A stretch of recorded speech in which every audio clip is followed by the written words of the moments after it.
A Estrada de Ferro Vitória-Minas foi criada por empresários mineiros e capixabas no início do século XX. A primeira ideia era interligar Vitória, no Espírito Santo, a Diamantina, em Minas Gerais. Pouco tempo depois foi descoberta uma grande jazida de minério de alto teor em Itabira, Minas. Foi preciso, então, traçar novos planos para a ferrovia, agora em direção ao Pico do Cauê.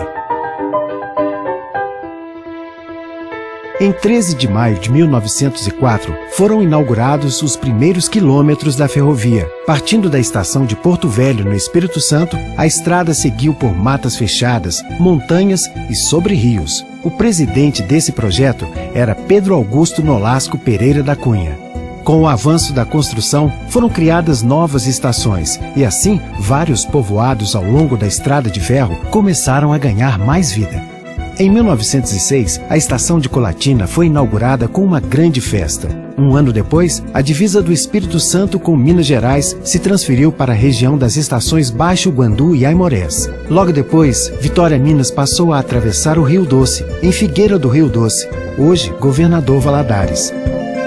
Entre 1915 e 1918, durante a Primeira Guerra, a ferrovia parou. Na década de 1920, foram inauguradas as estações de Ipatinga e do Calado, hoje Coronel Fabriciano. Com a chegada da estrada de ferro, a região do Vale do Aço se mostrou estratégica para a instalação de um polo siderúrgico. O primeiro trem de minério foi carregado em 1940, na recém-inaugurada estação Desembargador Drummond. O minério veio de Itabira, em caminhões, e seguiu para o porto de Vitória em uma viagem de 24 horas. Lá, o navio finlandês Modesta foi carregado com 5.750 toneladas que seguiram para os Estados Unidos. No mesmo ano, começou a ser construída a linha entre Desembargador Drummond e Itabira, e também as estações Capoeirana, Oliveira Castro e Engenheiro Laboriou. A estrada de ferro passou a contar com 545 quilômetros. Em 1942, com a Segunda Guerra, a ferrovia foi nacionalizada e o presidente Getúlio Vargas criou a Companhia Vale do Rio Doce com altos investimentos. Um longo período de melhorias foi iniciado no trecho. Novos autos de linha, guindastes, socadoras mecânicas e locomotivas começaram suas atividades. Nessa época, os trens operavam como trens mistos, carga e passageiros. Passaram então a operar apenas como trens de passageiros.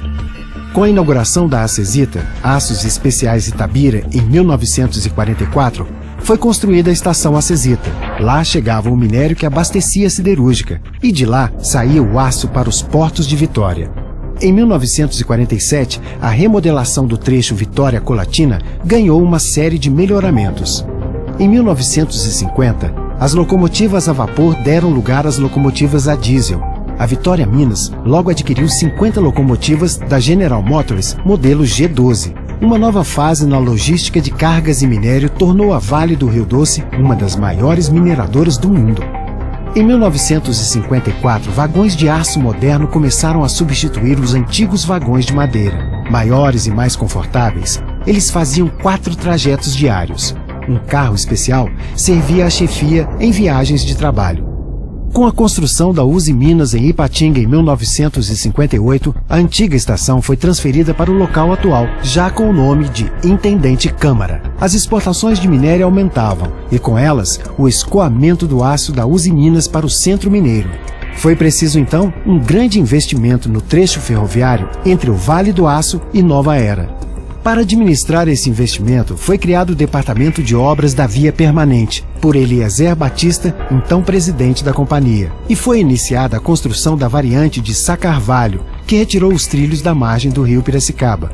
Com isso, foi possível aumentar o transporte de minério para 10 milhões de toneladas anuais. Diversos túneis e pontes foram construídos, eliminado um forte aclive em Antônio Dias.